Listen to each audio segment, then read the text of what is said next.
nggak sih kalian berpikir kenapa perusahaan besar yang awalnya sukses tiba-tiba bangkrut? Is that strategic business? I don't think so. Halo semuanya, perkenalkan aku Ninda Putri. Aku di sini akan menjelaskan terkait dengan kode etik di tempat kerja.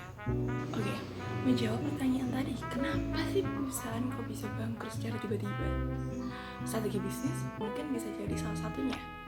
Tapi kenyataannya perusahaan bangkrut itu bisa karena moral dan etika perusahaan yang buruk.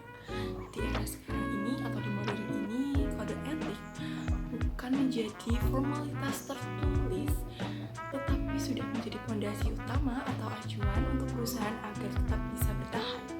Nah, setiap divisi di dalam perusahaan itu punya tantangan dan beban moralnya masing-masing. Jadi kita akan bahas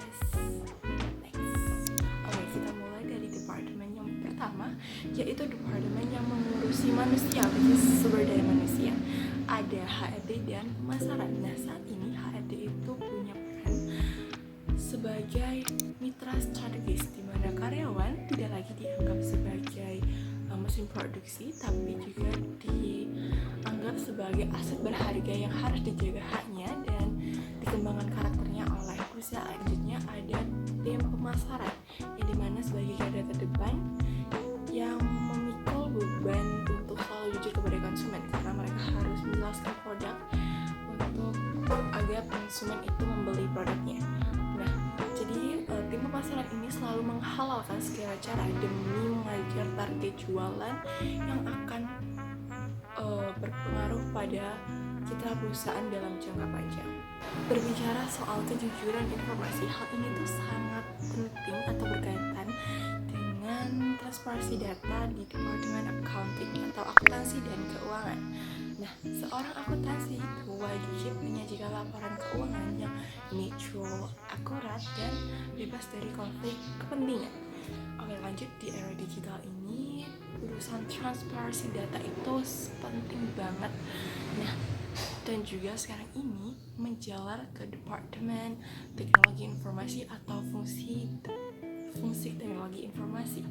Nah, tim TI ini menghadapi yang namanya permasalahan yang gak kalah berat ya, seperti kewajiban untuk melindungi data pribadi konsumen dan mencegah penggelapan dari akses tersebut. Teknologi informasi yang kuat, sistem perusahaan ini bakal rawan dibobol. Semua departemen ini sebenarnya punya yang namanya tanggung jawab moral yang sama, yaitu kejujuran dan akuntabilitas. Untuk mewujudkannya, setiap karyawan itu wajib memegang 4 pilar profesionalisme yang kita rangkap menjadi 3. Pertama ada integritas, kompetensi, dan juga ada objektivitas dan independensi. Oke.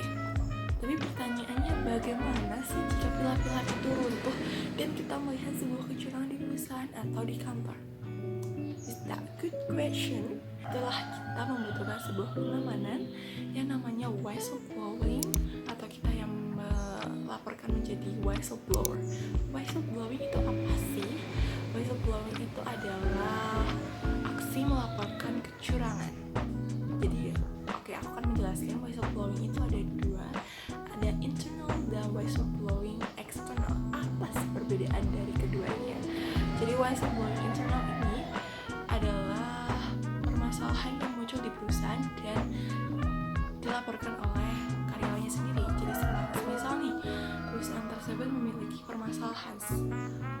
Saat kita sebagai karyawan melaporkan tersebut kepada atasan, itu bisa disebut sebagai whistleblowing internal. Tapi kalau whistleblowing external ini sudah di luar dari perusahaan, jadi seperti demo yang dimana kita sebagai orang lain melaporkan kecurangan tersebut. Oke, semoga pengetahuan atau pembahasan kali ini bisa bermanfaat tentunya buat kalian yang bingung nih terkait dengan kode etik di tempat kerja. Jadi aku harap ini sangat-sangat membantu dan terima kasih. Sekian, bye-bye.